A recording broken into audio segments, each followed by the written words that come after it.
దేవునామానికి వందనాలు. ఈ పగటి వేళ ఆరాధనలోకి దేవుడు మనల్ని కూడా తోడుకొని తీసుకొచ్చినందుకు దేవునికి స్తోత్రం. రోజుకు రోజుకి సంఘం అభివృద్ధి చెంది అంత ఆకాశ అంతరిక్షానికి ఎక్కి వెళ్ళిపోవడం చూస్తున్నప్పుడు చాలా ఆనందం కలుగుతున్నది. ఇలాగ ఆకాశ అంతరిక్షానికి ఎగిరిపోతే వేసే ఇప్పుడు వచ్చేస్తే ఇప్పుడే సంఘం వెళ్ళిపోయే ఒక స్థాయిలోకి ఎదుగుతున్నది చూసినప్పుడు ఇది మన సంఘమే అన్న ఆనందంతో ఉప్పొంగుతూ వెళ్ళడానికి దేవుడు సహాయం చేస్తున్నారు. దేవుడి యొక్క కృప మనల్ని ఎంతగా వెంటాడి నడిపించుతూ తీసుకెళ్తున్నది కాబట్టి దేవునికి స్తోత్రం. ఈరోజు పగటి వేళ మనం చదివిన వాక్య భాగాన్ని మనం చూడగలిగి తీరితే లేవియాకాండం 12వ అధ్యాయములో ఆడవాళ్ళకు కలిగిన శుద్ధీకరణ గురించి రాయబడినట్టుగా మనకి కనిపిస్తున్నది. కానీ 12వ అధ్యాయం 1వ వచనం చెప్తున్న ఒక మాట మీరు చూడండి.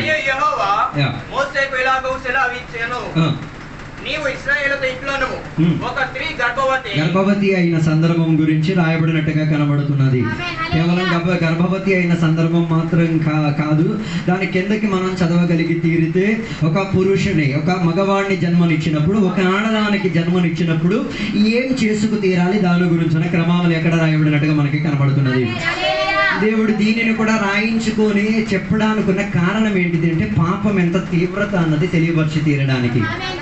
అందుకే అక్కడ దాని 12వ అధ్యాయం 2వ వచనం చెప్తున్నప్పుడు మనం చదవగలిగిన మాట, ఒక స్త్రీ సంతానాన్ని జన్మించినప్పుడు అది మగ పిల్లోడైతే 7 రోజుల వరకు ఏమై తీరేది, నైతికంగా చూస్తే అపవిత్రత చెందే ప్రణాళిక ఉన్నదని చెప్తున్నది. దాని తర్వాత రాయబడిన మాటలో మనం చూస్తే సుమారు 1 నెల రోజుల వరకు అదేమై తీరుదా అపవిత్రత ఏమై తీరుతుందో కొనసాగించుకు తీరుతున్నది. దేవుడు దీనిని కూడా పర్టికులర్గా రాసి చెప్పడానుకున్న కారణం ఏంటిదంటే ఇశ్రాయేల్ ప్రజలకి పాపం గురించిన అవగాహన కలిగి ఉండి తీరాలి. పాపం గురించి ఉన్న అవగాహన మాత్రం కాదు, పుట్టుకు నుంచి అందరూ పాపులే అని చెప్పుకు తీరడానుకున్న సారాంశ భావంతోనే దేవుడు ఈ వ్యవస్థని ఉంచినది. అందరూ పెద్ద అభిమానంగా చెప్పేస్తే మేము పుట్టినప్పుడు ఏం పెద్ద పాపం ఏం చేయలేదు, మేము నీతిమంతులమే అని చెప్పాము. బైబిల్ బాగా అర్థం చేసుకోలేదేమో అనుకుంటా. పుట్టినప్పుడు అందరూ పాపులే, అందరి రక్తములో ఏముంది పాపపు అంటుంది, ఒక్క యేసయ్య రక్తములో మాత్రం ఏం లేదు పాపపు అంటూ లేదు. ఇప్పుడున్న ఘోర స్థాయిలోకి సేవకులు వెళ్ళిపోయారు. ఏంటిదంటే యేసయ్యలో కూడా రక్తం ఉంది అని వ్యాఖ్యానం చేసే సేవకులు ఇచ్చారు. అలాంటి వారి మెసేజ్లు, అలాంటి వారి స్టేటస్లు, అలాంటి వారి ఇదే అధికంగా ఏమో వర్ధిల్లిస్తూ వెళ్తున్నాయి. యేసయ్య జన్మించినప్పుడు ఆయనకి ఆదాము రక్తంతో ఏం లేదు, ఏ రీతి కలిగిన పాల పెంపు లేదు. ఇది దేవుని బిడ్డలు కూడా అర్థం చేసుకోవాలి, సేవకులు సంఘస్థులు కూడా అర్థం చేసుకు తీరాలి. యేసయ్య జన్మ ఎప్పుడు ప్రత్యేకత చెందిన జన్మే. నీ జన్మకి యేసయ్య జన్మకి ఏముంది, ఆకాశానికి భూమికి ఉన్నంత తేడా ఉంది. యేసయ్య జన్మించి తీరడానికి మరియను ఏం చేసుకున్నాను, ఆయన ఉపయోగించుకున్నాడు. లేకపోతే మన భాషలో చెప్తే వాడుకున్నారు. అది మనకు బాగా తెలిసిన ఒక విషయం. పాస్టర్ గారిని వాడేస్తాం, విశ్వాసాన్ని వాడేస్తాం, అవసరం వస్తే ఎవరినైనా ఏం చేస్తాం. వాడేయడానికి కరెక్ట్గా ఉన్నదే సంఘస్థులే తప్ప ఇంకెవరు కాదు. పర్వాలేదు వాడండి, నో ప్రాబ్లం, మేము వాడించుకోవడానికి రెడీగా ఉన్నాం. అందుకే శుక్రవారం నేను ఒక కథ కూడా చెప్పాను, దానికి అర్థమయ్యేటట్టుగా. ఒకడు అలాగే అనుకున్నాడు, వాడికి మేకలను మందలను అధికంగా ఇచ్చేసాను, చూసుకోరా నాయన అని చెప్పి వాడికి ఇచ్చారు. వాడు మేకలను బాగా చూసుకుని నేను ఇలాగే ఆయనకు కూడా ఏముంది, అందరితో ఆట ఆడుకోవడానికి ఉన్న ఒక పద్ధతి ఉంది, అందరినీ అవసరంలో వాడుకుందామన్న పద్ధతికి ఆయనకు ఉపయోగం పెట్టాడు. ఊరు నాయన సింహం వచ్చేస్తానని గోలెట్టేసారు. ఊరులందరూ కర్రలు గిర్రలు పట్టుకొని ఏం చేశారు, పరిగెట్టి వచ్చేసారు. అలా 3 సార్లు ఆయన చేశారు.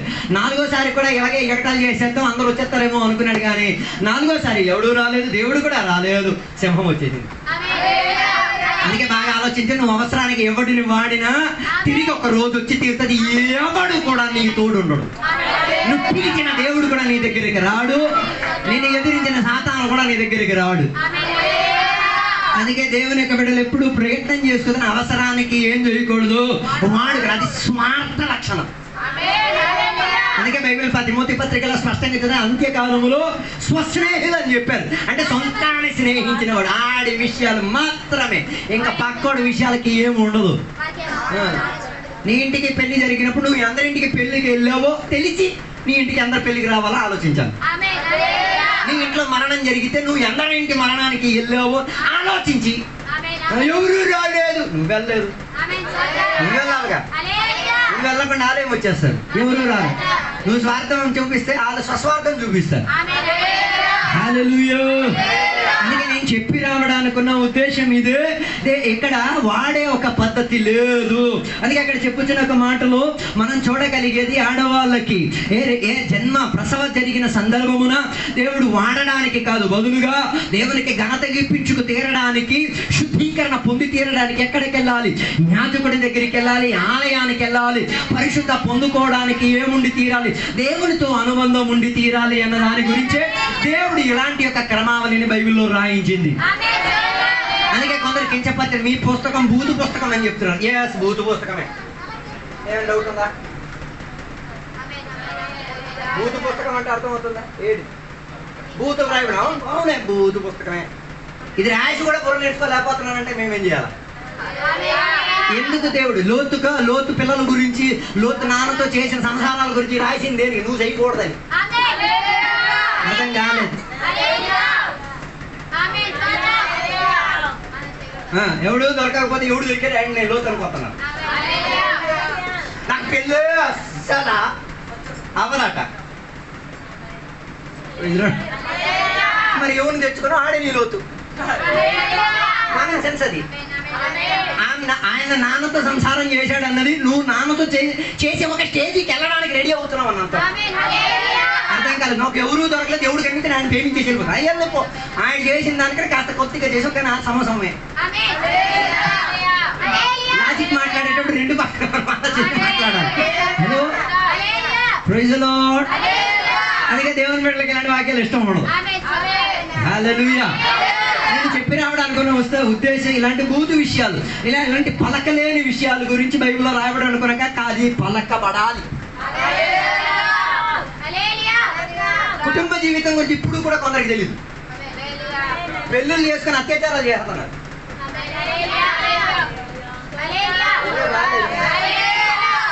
పాటలు పాడుతా, సమ్మతి లేక నిన్ను. మరి ప్రేమించేటప్పుడు సమ్మతి అడగవా? నువ్వే తోపు కడివా?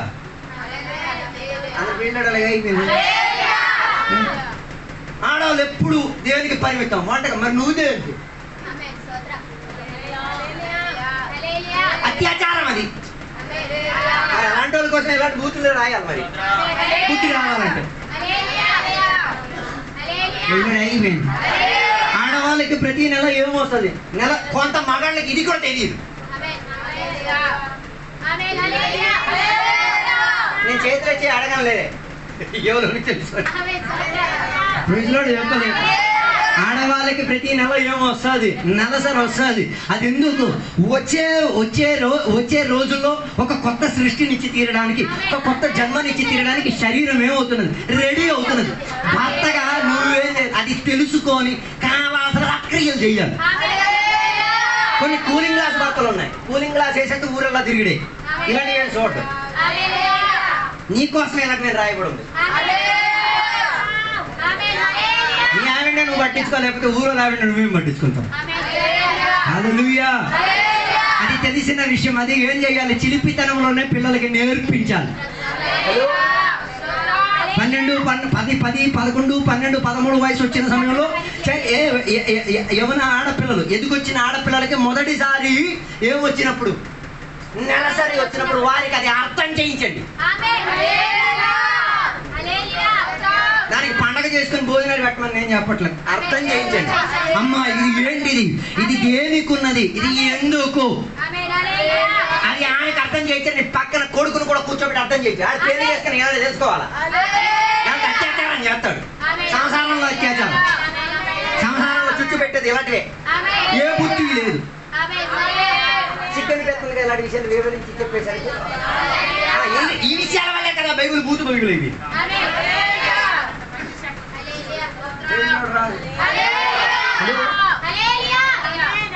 ఆడవాళ్ళకి నెలసరి వచ్చినప్పుడు మసల్ క్రామ్స్ వస్తాయి. మసల్ క్రామ్స్ వస్తాయి అంటే ఏం తెలుసా? ఆ మసల్స్ మొత్తం ఈడ్చి లాగేస్తుండదు. అది తెలియాలంటే ఆర్టిఫిషియల్ గా ఒక మెషిన్ ఉంది. ఆ మెషిన్ లో మగాళ్ళు వెళ్ళి పెట్టేసుకోండి. ఆ వేదన అంటే ఏంటో నేను చేసేది. పెళ్లి చేయడానికి నిబంధన చేసుకోండి. ఉంటున్న ఆడపిల్లలు కానీ మగపిల్లలు ఉంటే ఆడపిల్లలకి దయచేసి చెప్తున్నా, మీరు పెళ్లి చేసుకునే ముందు అక్కడ తీసుకెళ్ళి ఈ ఎక్కడ కూకోబెట్టి ఒక గంట పడుకోబెట్టండి. చొక్కలు కనబడాలి అలాంటివి. దాని తర్వాత కుటుంబ కుటుంబం అంటే ఏంటిది, వివాహ బంధం అంటే ఏంటిది, ఏ రీతిగా నారిని గౌరవించాలి, ఏ రీతిని నారిగా ఏం చేయాలి, సొంత స్త్రీగా మార్చుకు తీరాలి.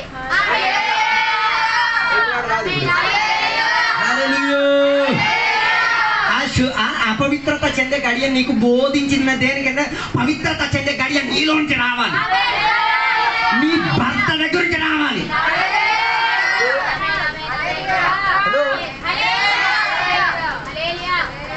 నేను మెడికల్ స్టూడెంట్నే, మనకి ఇలాంటి విషయంలో సిద్ధం లేదు. బైబిల్ తీవ్రంగా అర్థం చేసుకొని చదువుకోవడానికి ప్రారంభం ఇలాంటి విషయాలు డిస్కస్ చేయాలి. ఇప్పుడు కూడా కొందరికి తెలియదు, నెలసరి వచ్చిన ప్యాడ్స్ గురించి ఇవ్వాలి తెలియదు.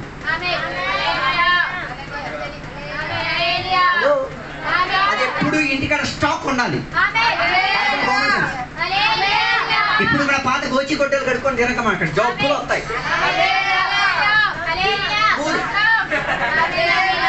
హలో, శుభ్రతని ఆశించిన దేవుడు, శుభ్రంగా ఉండాలని కోరే దేవుడు, శుభ్రత కొరకు దాహం చెందే ప్రణాళికలు ప్రజలు మార్చే దేవుడు మనది.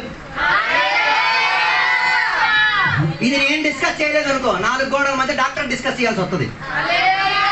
ఏమని లేదు, మూత్రంలో ఇన్ఫెక్షన్, మరి ఏం చేయలేదు, పిల్లాడు చెప్పలేదు. ముక్కులో ఇన్ఫెక్షన్ వస్తే ఏదో తినవచ్చు, రాకుండా చోట్ల ఇన్ఫెక్షన్ వచ్చిందని ఏం సాధించలేదు. అది రాకుండా ఉండి తీరడానికి దేవుడు ఇలాంటివన్నీ నీకు భూతిగా అనిపిస్తుంది. ఇది ఆరోగ్య సంరక్షణ విధానం. ఇది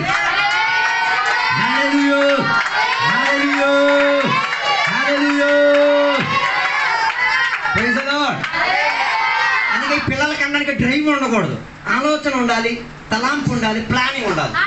డ్రైవ్ టపటపా దూరే ప్లాన్. అరే బాబు, నీకు ఒక కుమారుని కుమార్తె జన్మి పోషించడానికి సొమ్ము ఉందా?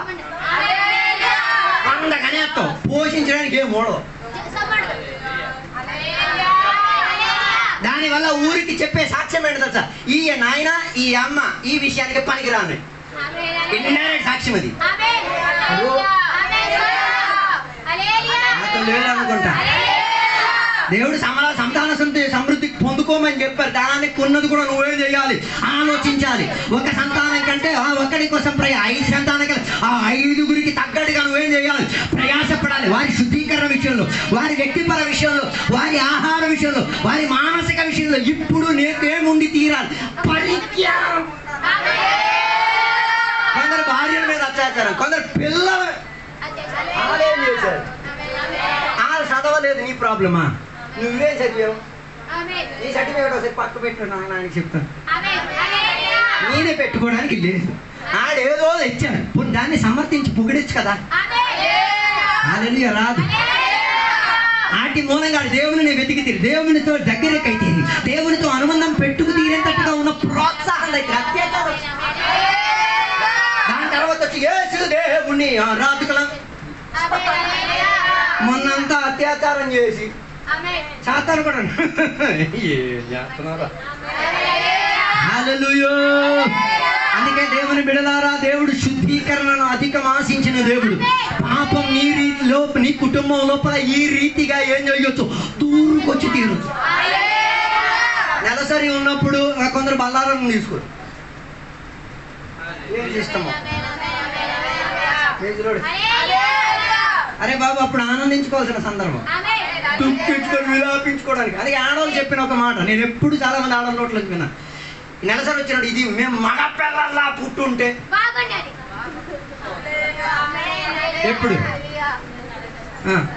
తట్టుకోలేక అప్పుడే కుటుంబం బోధించాలి, లేదు నువ్వు ఆడదిగానే ఉంటేనే దేవుని యొక్క నెరవేర్పు జరిగి తీరేది.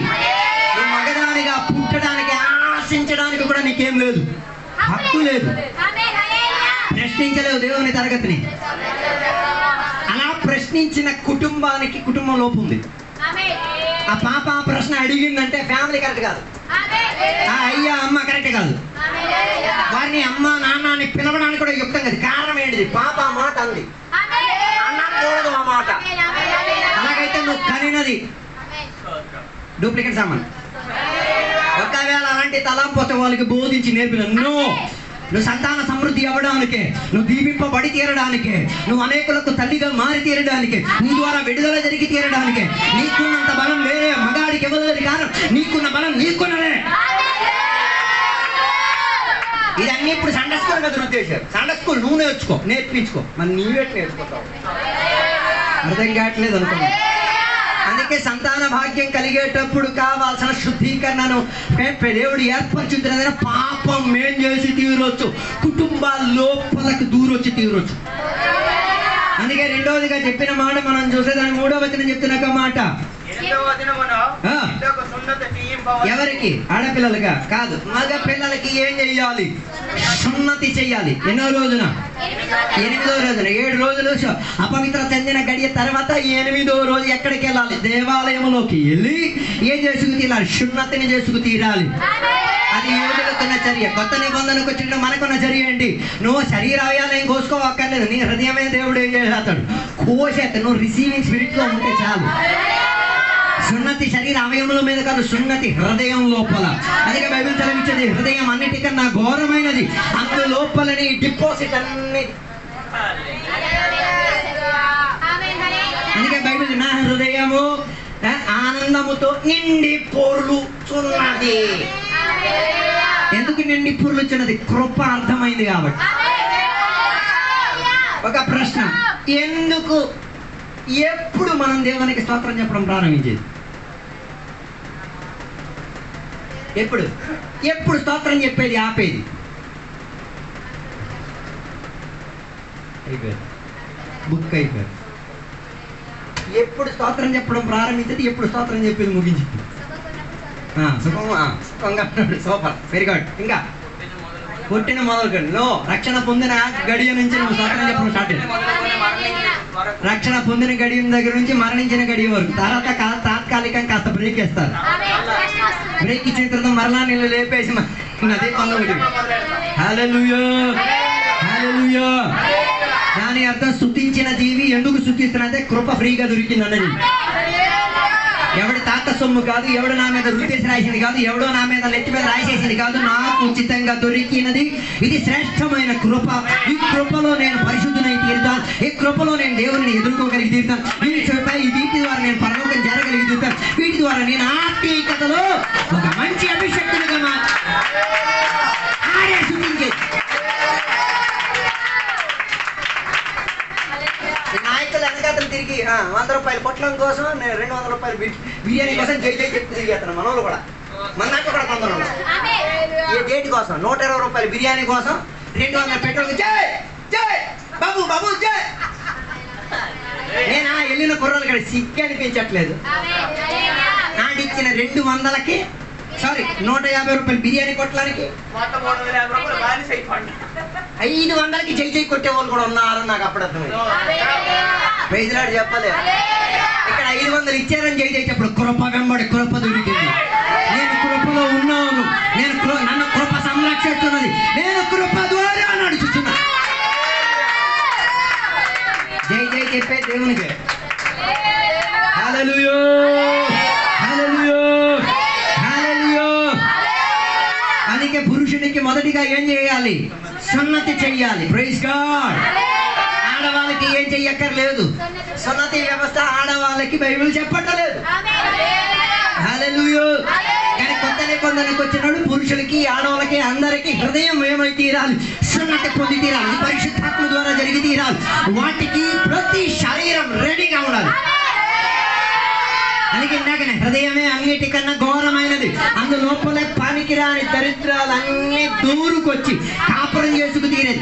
వాటిని ఏం చేసుకు తీరాలి? రోజు క్లీనింగ్ చేయాలి. రోజు చీపురు ఎలా వాడుతున్నాం కదా, అలాగే నీ లోపల ఎప్పుడు. అందుకే బైబిల్ కీర్తనకారు రాసింది, ప్రతి జీవి, నోరు ఉన్న ప్రతి జీవి దేవునికి ఏం చేయునుగాక. నువ్వు స్తుతించట్లేదా? No problem. మున్సిపాలిటీ మొత్తం నీ గుండె లోపలే. ఓ విశ్వాసి, నిన్ను మున్సిపాలిటీ అని పిలవడం కూడా తప్పే. అలాంటి మున్సిపాలిటీ దగ్గర కూడా కూర్చోకూడదు. కారణం ఏంటి? మున్సిపాలిటీ కూకోండి. నేను అభిషక్తురాల్ని, నేను కృప పొందిన దాన్ని కూకో. ఆసన వచ్చి జబ్బులు వచ్చి మళ్ళీ మన దగ్గరే వచ్చాను. హల్లెలూయా. మున్సిపాలిటీగా ఉన్న చోట్ల దోమలు ఉండేది, మున్సిపాలిటీ ఉన్న చోట్లనే పనికిరాని కుక్కలు ఉండేవి, మున్సిపాలిటీ ఉన్న చోట్లనే పనికిరాని జంతువులన్నీ ఉన్నాయి. అవన్నీ జబ్బులు తెచ్చినాయి. మరి అక్కడికి వెళ్ళామనుక టైఫాయిడ్ వస్తుంది. టైఫాయిడ్ వస్తుంది.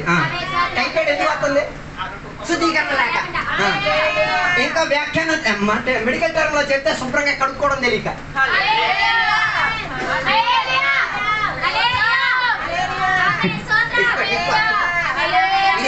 కడుక్కోవడం తెలియక.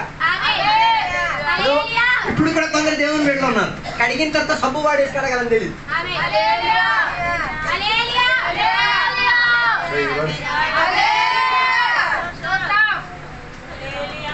హలో, ఉన్నారో లేదో నాకు తెలియట్లేదు. ఏం చేయాలి? చేతులు కడుక్కోవాలి. కారణం ఏంటిది? మన శరీరం నుంచి బయటకు అది ఉమ్ము మూసేసిన అదేమై తీరేది? శరీరం బయట లోపల నుంచి బయటకు వచ్చేసరికి అది పవిత్రం చెందే చోట్ల అపవిత్రత బయటకు వస్తుంది. అందుకే కాంగ్రెస్ ఉమ్మకూడదు. మనకి ఇప్పుడు ఎక్కడ రాకెట్ లాంచింగ్ లాగా ఎక్కడ కూర్చొని గడప దగ్గర కూడలేదా? ఊయడానికి కావాలంటే ఒక ప్లాస్టిక్ బాటిల్ కట్ చేసుకొని కాస్త ఉప్పు వేసుకో, లేకపోతే ఇసుక వేసుకో, లేకపోతే నీళ్ళు వేసుకో, అందులో ఊసుకొని ఇసిరి. ఇది ఆగలేదు. గాలి అంతరిక్షం మొత్తం ఇది కూడా రాలే.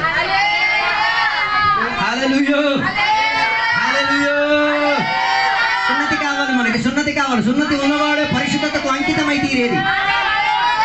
సున్నతి ఉంటేనే పరిశుద్ధత కొరకు ఏమవుతాయి? ఒక ఆసక్తి ఉండి తీరేది. అదే సున్నతి లేనివాడికి ఏమోడు. నేను గలీజు కొంటే ఏంటి, నాకేం ప్రాబ్లం లేదు. మాకు ప్రాబ్లం ఏంటి? నువ్వు గలీజ్ అయితే ప్రాబ్లం మాకు, నీకు చెప్పొచ్చు సత్యం. హల్లెలూయా. రెండోదిగా చెప్పబడిన మాట దాని 3వ వచనం చెప్తున్న మాటలో మనం చూడగలిగితే డెడికేషన్. పిల్లలను ఏం చేయాలి? మగవాళ్ళైనా ఆడవాళ్ళైనా వారిని ఏం చేయాలి? దేవుని యొక్క ఆలయంలో ఏం చేయాలి? ప్రతిష్ఠ చేయాలి. పిల్లలు పుట్టిన తర్వాత అందుకే కదా అమ్మ నాన్న తీసుకొచ్చి వారికి పేరు పెట్టే ముందు వారికి ఏం ప్రతిష్ఠ చేసి అర్పించేది. ఎందుకు? దేవుడిచ్చిన బహుమానం, దేవుడిచ్చిన చొప్పున దానిని ఏం చేసి తీరేది? దేవుని వాక్య పరిమితిలో వారిని బతికించి తీరడానికి అవకాశం ఇచ్చి తీరేది. అందుకే పిల్లలను ఏం చేసేది? డెడికేట్ చేసేది. ఇల్లు కూడా డెడికేట్ చేస్తున్నారు. ఇల్లు కొత్త ఇల్లు కడితే దాన్ని ఏం చేస్తాం? కొన్ని ఇల్లులో ఇదే డెడికేషన్ ఏమి ఉండదు.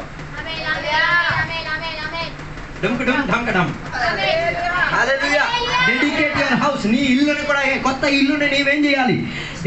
అది దేని కొరకు? దేవుని యొక్క సన్నిధిలో కృతజ్ఞతాస్తుతులు అర్పించే విధానంగా ఏం చేయాలి? అర్పించి దేవునికి చెప్పాలి. దేవో, ఈ ఇంట్లో ప్రార్థనలు జరుగుతాయి, ఈ ఇంట్లో ఉపవాసాలు జరుగుతాయి, ఈ ఇంట్లో వాక్యం వినబడతాయి, ఈ ఇంట్లో అందరూ రక్షణ పొంది తీరుతారు, ఈ ఇల్లు రక్షణ ఇచ్చే ఇల్లు. ఇల్లు ఏ దెయ్యాలు. ఈ ఇంటికి వస్తే దెయ్యాలన్నీ మీకు దొరుకుతాయి. ఈ ఇంటికి వస్తే రోగై వెళ్ళిపోతాం. ఈ ఇంటికి వస్తే గలీజ్ అన్ని నాయన ఇల్లు మార్చుకో. Dedicated for the lord. దేవుని కొరకు దానిని అప్పగి. పిల్లలు ఆత్మీయులుగా ఉండాలా. చిలిపి అప్పుడే వారిని ఏం చేయాలి? దేవుని సంఘాలు అప్పగించి దేవునికి దేవ నువ్వు సంరక్షించాలి, నువ్వు బలపరచాలి, నువ్వు కృప వెంబడి కృప ఇవ్వాలి, ఇది అభిషేకం అవ్వాలి, ఇది ఆరాధనకు యోగ్యుడు అవ్వాలి, ఇది పరిశుద్ధం అవ్వాలి. అప్పగించి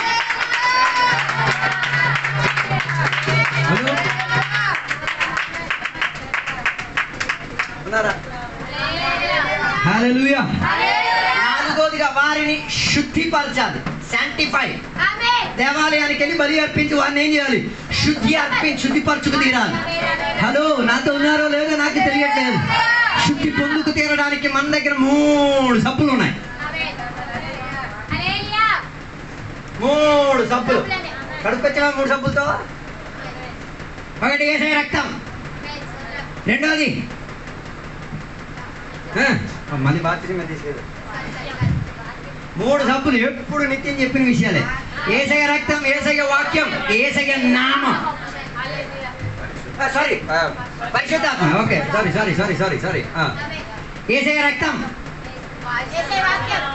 పరిశుద్ధాత్మ. ఈ 3 మనల్ని ఏం చేసేది? అందుకే ఆరాధన కదా ఫస్ట్ యేసయ్య రక్తం. దేవా నన్ను కడుగుము దేవా అన్న ఆలోచన ఉండాలి. హలో, రెండోదిగా పరిశుద్ధాత్మ. దేవా నన్ను కడుగుము దేవా, నింపుము దేవా.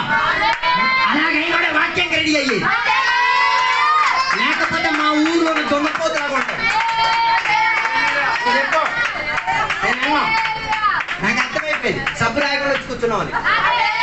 ఏడాదికి వచ్చే రెస్పాండ్ కానీ అన్ని మాకు అర్థమైపోతుంది. కడగకుండా వచ్చి కూర్చొని మనం డిక్లేర్ చేసి చెప్పట్లేదు. హలో, శుద్ధీకరణకి కావాల్సిన సబ్బులు దేవుడు ఇచ్చారు. యేసయ్య రక్తంతో ఎంత కావాలంత నీవేం చేసుకో, నిన్ను నీవు కడుగుంచుకోవచ్చు. ఆత్మశక్తిలో ఎంత ఇప్పుడు కొందరికి ఆత్మశక్తులు ఆరాధనే రావట్లేదు. ఎంత బంధకంలో వెళ్ళిపోయారు. నువ్వు చెయ్యొద్దు ఆరాధన, నీ చేత లెక్కలు రాసి మరి ఆరాధన చేయిస్తాడు దేవుడు. రాసి పెట్టుకో, రాసుకో. ఆగస్టుల 4వ తారీఖు రాసేసి ఉంచుకో. నీ చేత చొక్కలు రాయించి, చొక్కలు చూపించి దేవుడు ఆరాధన చేయిస్తాడు. దానికి బదులు ముందే దేవుడికి ఆరాధన చేయండి. ఒక వాక్యం నాకు చెప్పండి, నేను ఇప్పుడు ఆరాధన చేస్తాను. ఒక పాట పాట నేను ఇప్పుడు ఆరాధన చేస్తాను. ఒక సాక్ష్యం చెప్పండి, ఇప్పుడు నేను ఒక మాట చెప్పండి, నేను ఇప్పుడు ఆరాధన చేస్తాను. ఒక ప్రార్థన రెడీలో ఉండాలి. అది శుద్ధీకరణకున్న లక్షణం. శుద్ధి పొందిన వారే దేవునికి ఏం చేసేది. అపవిత్రమైనదో వాటికి ఏం కూడదు. వేసే రక్తం మీద, వేసే రక్తం ఎప్పుడు వాడుతుంది? దెయ్యాలు పోతారు, దెయ్యాలు రావాలి, వేసే రక్తం రావాలి. బండిలాగా ఎలా వెళ్తాం, ఒకటికి వెళ్తాం. ఏం కలిపింది? ఒక ఆడపిల్ల బట్టలు లాగా వెనక్కు వేసి రక్తం, వేసి రక్తం, వేసి రక్తం. ఎన్నాళ్ళు బండిలో పోయినా ఎన్నోడు వేసి రక్తం చేయలేదు. ఓ బట్ట చూపించేశారు. ఇక్కడికేమో ఏం చెప్పలే, సైలెంట్గా ఉండరా నాయన, రేపు నీకు చూపిస్తాను. నీకు వేసి రక్తం చేయడానికి ఉన్న విజయాన్ని కూడా నేను రేపు పొద్దున మరుసటి రోజు పొద్దున వచ్చి ఎక్కడికి వచ్చి బండి ఆపి, ఓ నేను రాత్రి అన్నా దీనికోసం వేసి రక్తం కడిగి నిన్ను నువ్వు కడిగించు. దాన్ని చూసా.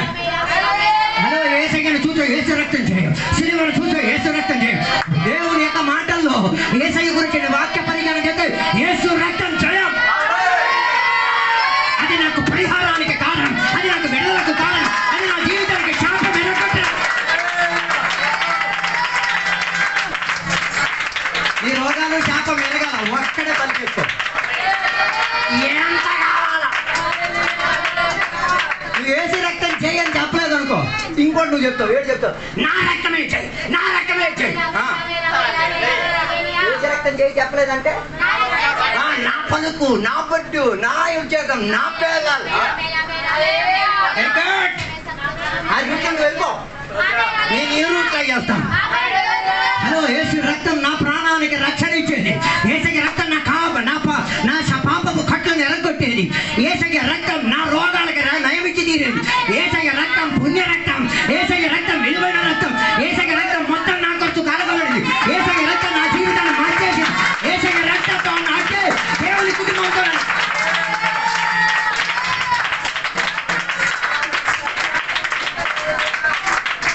అందుకే మా ఊర్లో రక్తాన్ని పోలుతుంది. Blood will realise the blood. నువ్వు నీ తోడబుట్లను పోలుతున్నావు దేనికి? నీ రక్తం ఆ రక్తం ఒకటి కాబట్టి. నీ రక్తం అంటే నువ్వు సుఖపెడితే ఆ రక్తం ఆ సుఖపెట్టినది ఒక్కటి. అందుకని మాటికి నీ ఇంటికి వచ్చి కాపురం చేసుకునేది. అనుకున్నా నా తోడబుట్టినోడు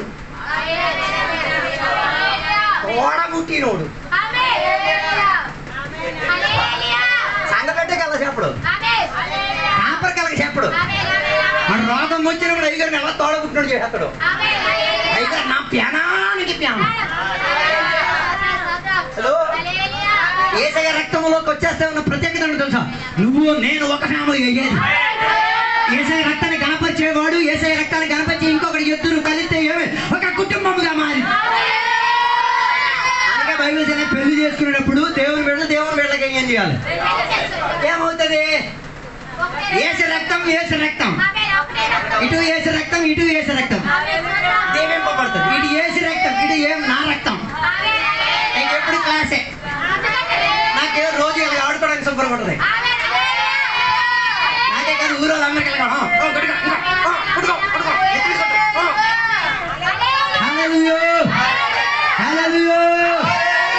అందుకే దూడల రక్తం కాదు, పశువుల రక్తం కాదు, మేకల రక్తం కాదు, పావుల రక్తం కాదు, అతి శ్రేష్టమైన రక్తం, పాపం లేని రక్తం, పాపం చెయ్యని రక్తం, పాపం ఎరగని రక్తం.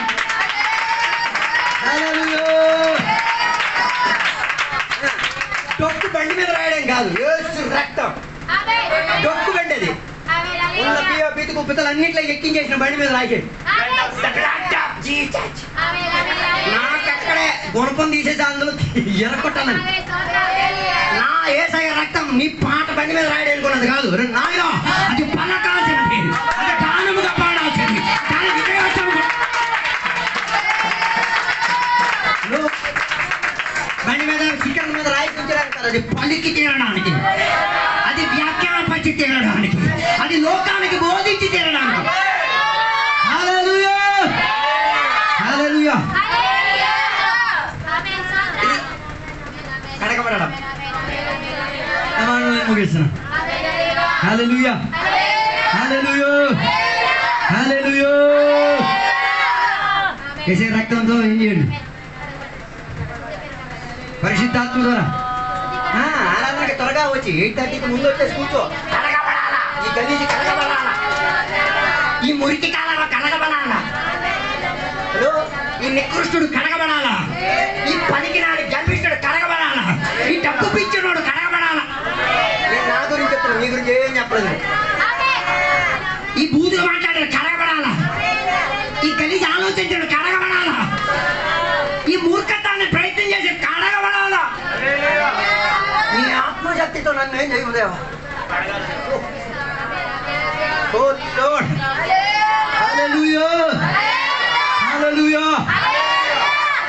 పరిశుద్ధాత్మ ద్వారా ఏం చేయాలి?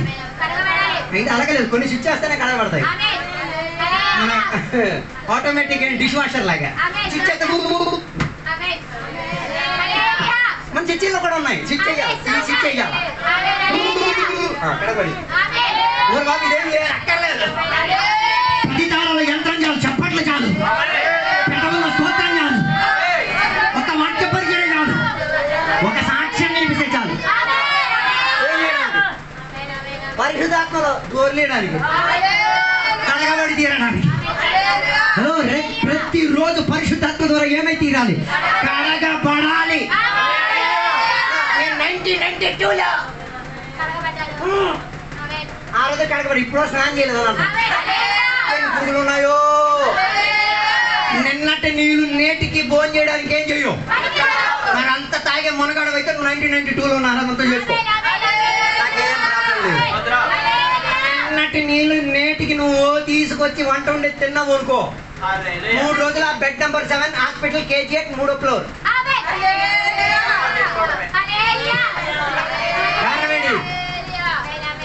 నిన్నడు నీళ్ళు తీయడు అదే విశ్వాసాలకి, నిన్నడు ఆత్మతో ఈరోజు దూకేస్తున్నాడు. ఈరోజు ఫ్రెష్ ఏమైనా ఉందా? హల్లెలూయా. ఏ రోజుకి ఆ రోజు ఫ్రెష్ అయిపో, ఏ రోజుకి ఆ రోజు కడగబడు, ఏ రోజుకి ఆ రోజు ఆత్మశక్తి. ఆత్మలో కడగబడి తీరితే నెక్స్ట్ వచ్చేది వాక్యమే. అయ్యారా నేను ఆత్మలో కడగబడి ఒక వాక్యం నాకు చెప్పు. ఇది అలాగలేదు, నువ్వు చెప్పొద్దు, ఎంత త్వరగా మూసేసి పంపించేసి అంటారు. నాడు 10 సార్లు నేను చూస్తాను, టైం చూస్తారు, పక్కన ఇక్కడ వాక్యం ముగినంత లేచి వెళ్ళిపోతారు. ఏం పాఠాలు నేర్పించా నాకు అర్థం కావట్లేదు. నువ్వు వాక్యం ద్వారా కడగబడడానికి వచ్చావా?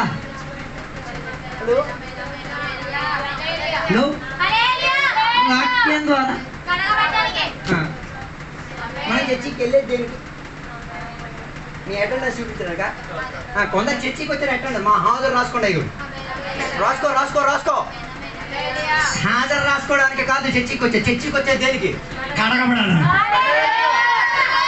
సంఘం కూడి వచ్చేది దేనికి? కడగబడడానికి. నేను వాక్యం ద్వారా ఏం చేసేది? కడగబడేది. హల్లెలూయా. కడగబడాల్సిన వాక్యం అందింపబడుతున్న దేవునికి స్తోత్రం. ఈ వాక్యాల్లో దేవుడు మనల్ని కూడా దీవించను కాక. ఇప్పుడు చిన్నపిల్లలకి సాక్ష్యం చెప్పేసామే, చిన్నపిల్లలందరూ నిలబడతారు, ఒక పాట పాడతారు, సాక్ష్యం చెప్తారు.